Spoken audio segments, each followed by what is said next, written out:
Hello guys, সবাই কেমন আছো? তো আজকে আমরা বিকেলে হঠাৎ করে চলে গিয়েছিলাম কালনাতে হাবিব সেলুনে।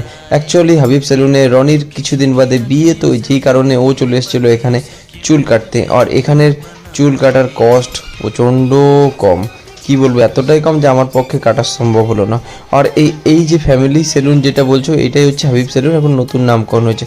যাই হোক, আমরা এখান থেকে বেরিয়ে পড়ছিলাম পাশে বাজার কলকাতা শপিং মলে।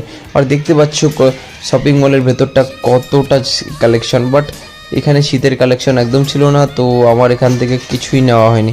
তাই আমি এখান থেকে কিছু না কেনাকাটা করে বাজার কলকাতার থেকে বেরিয়ে আমি চলে গেছিলাম বিশাল মেগামার্ট, যেটা ছিল এখান থেকে জাস্ট 2 মিনিটের হাঁটা পথ। আর বিশাল মেগামার্টে চলছিল অনেক সেল, প্রচুর সেল চলছিল, আর অনেক কম্বো অফারও চলছিল।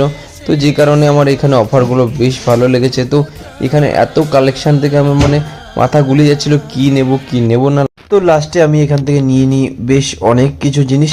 তো এখান থেকে আমি সোজা বেরিয়ে গেছিলাম এখানে বিশাল বিখ্যাত উমাশঙ্করের ফুচকার দোকানে। আর তোমরা সবাই জানো উমাশঙ্কর বিজয় অজয়ের ফুচকা কালনায় কতটা ফেমাস। তো আমি এখান থেকে ফুচকা নিয়েছিলাম, জল ফুচকা, দই ফুচকা।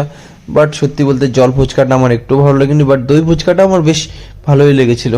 তো আমি এখানে বেশি টাইম ওয়েস্ট করিনি। তো এখান থেকে আমি বেরিয়ে গেছিলাম বাড়ি। আর তার টাটা, এখানেই ভিডিওটা সমাপ্ত হচ্ছে। সবাই খুব ভালো থেকো, সুস্থ থেকো, টাটা, বাই বাই, দেখা হচ্ছে নেক্সট।